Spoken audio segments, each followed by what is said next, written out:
Hoy quiero comentarte que la verdad ha sido de gran bendición este tema para nuestras vidas y sé que lo será también para ti. Mi nombre es Virianis de la Cruz y estoy muy bien acompañada de mi esposo Eliezer de la Cruz, y me gustaría leerles un texto para empezar porque sé que este tema va a resolver muchas inquietudes y dudas que en el momento de desarrollar nuestro llamado se presentan.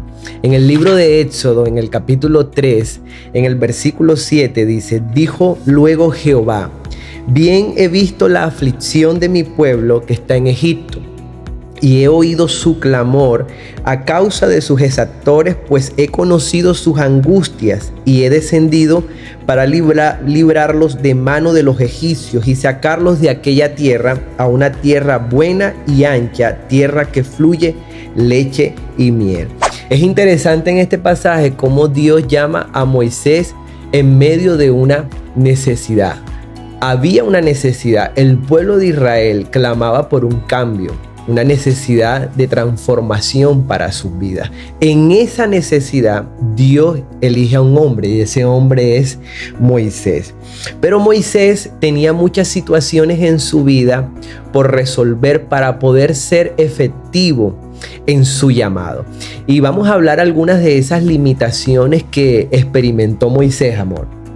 Así es, yo considero que este texto bíblico es tan interesante porque creo que hemos concebido ese pensamiento de que solamente Dios puede hacerte un llamado de esa manera antigua, que era cuando llamó a Moisés o llamó a Abraham, que tú sentías la voz audible del Señor. Pero hoy te digo que si no has sentido la voz audible del Señor una vez que ya naciste en esta tierra o que ya tu mamá te gestó en el vientre de tu madre, ya vienes con un llamado y un propósito para esta tierra.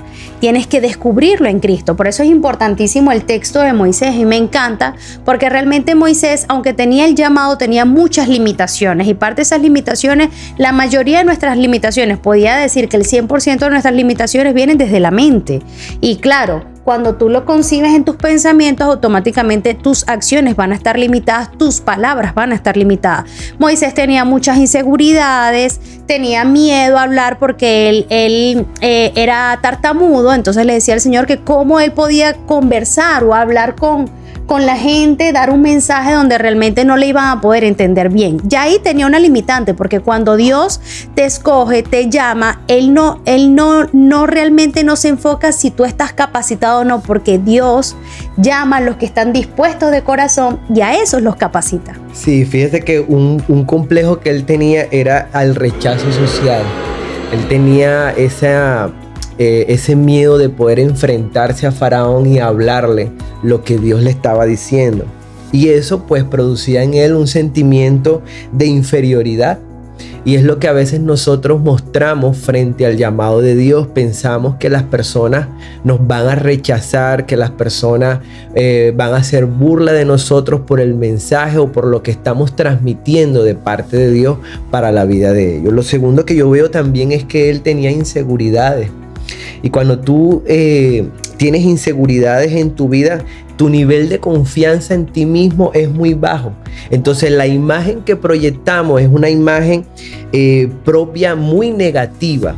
Por eso es importante que nosotros entremos en un proceso de cambio, de transformación, y es lo que hace Dios. Por eso es que dice la palabra que el que empezó en nosotros la buena obra la va a perfeccionar. Dios no nos va a dejar a mitad de camino. No pasó con Moisés. Dios empezó un proceso en él. Dios sabía que él era el hombre para esa tarea, y Dios empezó a hacer esa transformación y lo convirtió en lo que hoy vemos como el gran libertador del pueblo de Israel. Así que una de las cosas que tenemos que entender es que Dios en este tiempo está trabajando en nuestra vida, está trabajando en nuestro carácter, en nuestros pensamientos, como decías tú, Viri, sacando esas limitaciones que impiden que pueda fluir el llamado de Dios en nosotros. Correcto, así es. Además que Dios, me parece tan interesante la historia de Moisés en el llamado, porque Dios cuando te llama, y tú tienes que asumir ese llamado. pero si tú no lo asumes, otra persona puede asumirlo por ti, pero el propósito de Dios se tiene que cumplir. En este caso fue tanto su amor y su compasión por Moisés que él le dice que llame a su hermano Aarón, ya que Aarón tenía una habilidad muy particular que era el saber conectar, hablar con sus palabras, él sabía mediar. Entonces la capacitación que Dios le estaba dando tanto a Moisés como a Aarón eran clave, pero el liderazgo realmente lo tenía Moisés. Era el que tenía el contacto con el Señor, era el que tenía la estrategia, pero es importantísimo por eso entender qué tan relevante es el llamado en nuestras vidas y no solamente un llamado de Cristo en nuestra vida cristiana, que tiene que ser en todas las áreas de nuestras vidas o en nuestra congregación, en la iglesia, sino que también es un llamado que podemos nosotros ejecutarlo y trabajarlo en todas las áreas de nuestras vidas. Dios, cuando te da un llamado, no solamente es para que lo cumplas en tu comunidad cristiana, sino que también lo puedas ejecutar en tu trabajo, en tu universidad, en el sitio donde tú te desempeñas o te rodeas. Así es que cuando el llamado primario de todo cristiano es lo que Jesús dijo en la gran comisión: id por todo el mundo y haced discípulos. Y o sea, el llamado de Dios para nosotros es que nosotros podamos no solamente ser discípulos, sino discipular las naciones con el mensaje, que es lo que va a producir transformación en medio de la sociedad. Pero pienso que un pensamiento que le ha hecho daño a la iglesia y a nosotros como cristianos es cuando nosotros separamos lo que hacemos para Dios, creyendo de que una cosa es lo que yo hago, mi talento, mi habilidad, y otra cosa es el servirle a Dios, y no es así. O esto es espiritual, esto aquí es lo espiritual, esto no es lo secular, pero todo es espiritual. Todo es espiritual y nosotros le servimos a Dios desde nuestras habilidades, desde nuestros talentos. Obviamente yo entiendo que hay gente que va a tener un llamado exclusivo y es apartado para estar dedicado 100% al ministerio, pero hay gente, y es lo que algunos llaman líderes bivocacionales, que son aquellos que pueden servir desde sus empresas, desde sus emprendimientos, desde su talento, desde su arte, y allí están glorificando a Dios y pueden impactar la vida de otras personas con lo que Dios le ha dado. Pero es importante que nosotros podamos entender nuestro llamado, y como decía hace un momento atrás, Dios empezó en cada uno de nosotros una buena obra. O sea, lo que Dios empezó en nuestra vida es bueno, es una obra buena y Él la va a perfeccionar. Es decir, Dios va a lograr en cada uno de nosotros que lo que hagamos, lo hagamos con tal excelencia que pueda impactar la vida de otras personas. Por eso es que dice Romanos en el capítulo 8, en el verso 19, que el anhelo ardiente de la creación es aguardar la manifestación de los hijos de Dios.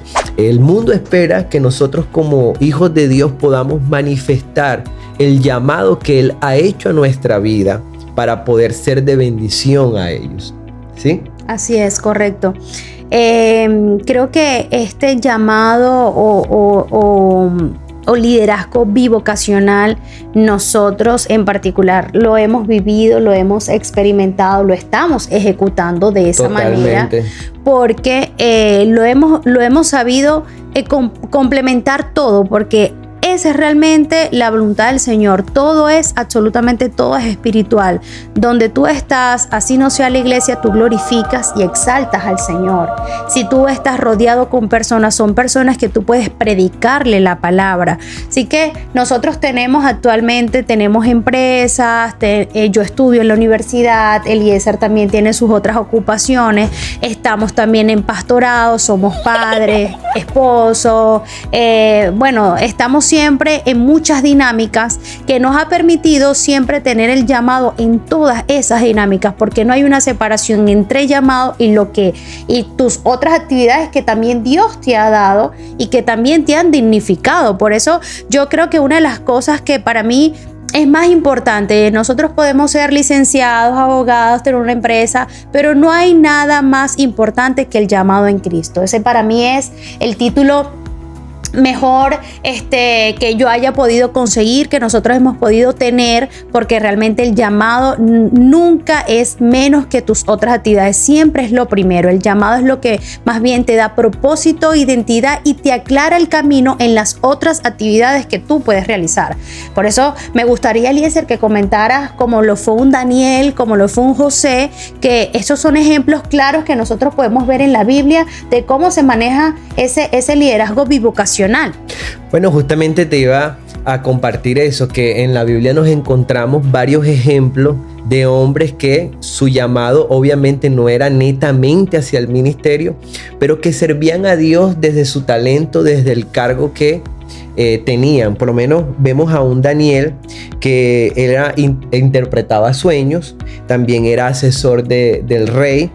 Y estas características que él tenía, obviamente lo llevaron a servir a Dios en ese lugar. Ahora, hay unas cosas, unas actitudes que vemos en Daniel a la hora de desarrollar su llamado. Vemos en Daniel que él tenía una actitud excelente. Daniel era un hombre descomplicado. Él entendía el ambiente donde se encontraba y que desde allí él podía servir a Dios. Lo segundo que yo veo en él era una obediencia a Dios. Él entendía que Dios lo había llamado y lo había colocado en ese lugar. No era un ambiente fácil, era un ambiente complejo, difícil, era un ambiente oscuro. Ellos venían de estar, eran cautivos como pueblo en Babilonia y desde ese lugar Daniel, con su obediencia a Dios, comienza a desarrollar el llamado que Dios hizo para su vida. Lo otro que yo veo es que Daniel era un hombre que tenía fidelidad en el desempeño de sus roles. Era un hombre enfocado, determinado, y las asignaciones que tenía podía desempeñarlas con fidelidad, y por eso es que Daniel se convierte en un referente para nosotros en cuanto al llamado. Finalmente también Daniel, en medio de ese lugar, que era un lugar donde la gente no amaba ni honraba a Dios, era gente que vivía en contra de los principios de la palabra, Daniel mantuvo una pureza personal. Fíjate que en el capítulo 1, en el verso 8, si más no recuerdo, dice que Daniel propuso en su corazón no contaminarse con la comida del rey. Aunque el ambiente era un ambiente difícil, él había sido ungido por Dios para estar en medio de esos ambientes complejos y mantener su integridad y sus principios. Y yo creo que eso es lo que a nosotros como hijos de Dios en nuestro llamado es lo que nos hace determinante. Cuando nosotros podemos en medio del lugar donde estamos no negociar los principios, sino mantener nuestra integridad, mantener nuestra pureza, eso es lo que va a hacer que la gente sea tocada con el mensaje. Yo creo que nosotros hablamos más con lo que hacemos que con lo que decimos. Y Daniel fue así. Él tuvo congruencia en lo que hablaba con lo que él vivía como persona. Esto me hace recordar mucho un libro que me estoy leyendo que se llama Ser para Ser de Marcos Brunet, porque ciertamente es desde el ser para poder ejecutar. Pero hay algo muy interesante antes de pasar a la historia de José que me gusta mucho de Daniel, es que el trabajo que él hacía, lo hacía con tal excelencia que la gente incrédula, o sea, que no creía en el Señor, creyó en el Señor por su excelencia. Creyó en el Señor por su dedicación, por su tan buen trabajo. Él nunca descuidó.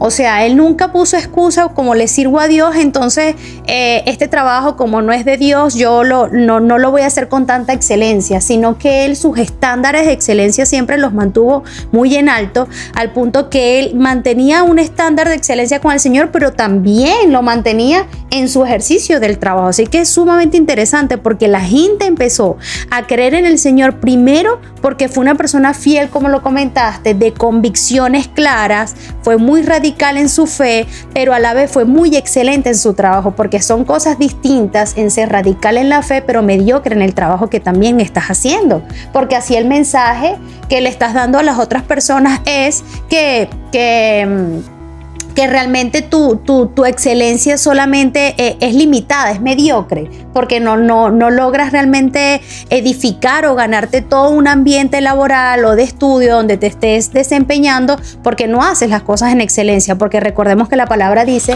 que todo lo que hagamos lo hagamos como para el Señor, y ese todo es un todo.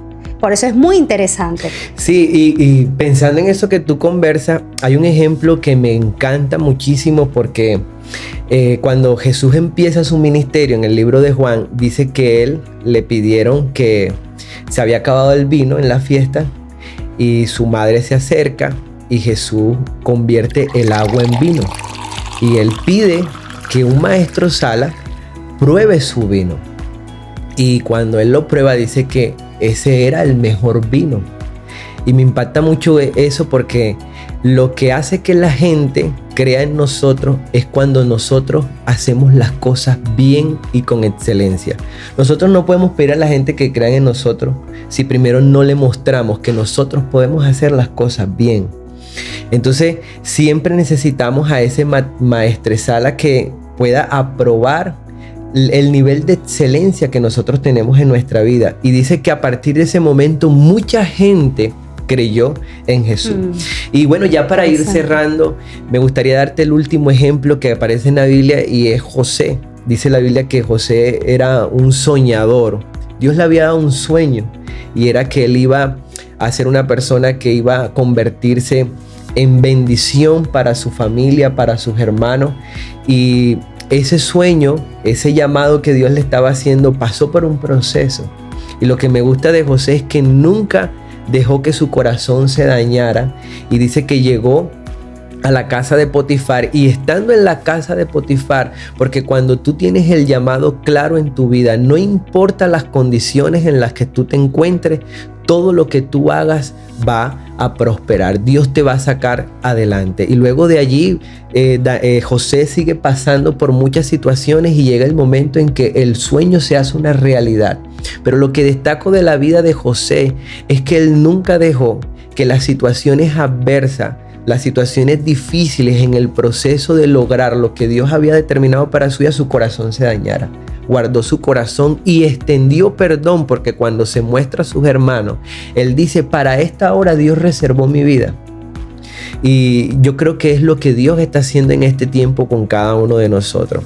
Así que tú que nos estás mirando, me gustaría que hoy puedas entender que Dios te ha hecho un llamado, que tus dones, tus habilidades, lo que Dios ha colocado en tu vida es lo que Dios va a usar para poder bendecir la vida de otras personas. Así es. De verdad que estoy sumamente agradecida con Dios por mi llamado, por nuestro llamado, porque nos ha llevado incluso a la excelencia en todo lo que hacemos, y siempre seguir a Cristo es ganancia en nuestras vidas. Así que gracias por este segundo capítulo. Estamos súper agradecidos de verdad con el Señor por todo lo que ha estado haciendo con ustedes y con nuestras vidas también, porque también nosotros somos ministrados. De verdad, súper agradecidos. Nos vemos en el tercer capítulo, porque ya vamos para el tercer capítulo. Y gracias también a High Creativo, que se ha tomado el tiempo, la dedicación, toda la producción y el montaje que ustedes ven en este podcast ha sido gracias a High Creativo. La verdad, muy agradecidos por su amor, por su atención. Y me gustaría que si todavía no te has suscrito a nuestro canal, puedas hacerlo y también puedas compartirlo con otros para que sea de bendición. Nos vemos en un próximo capítulo. Que Dios les bendiga. Chao. High Creativo Studios.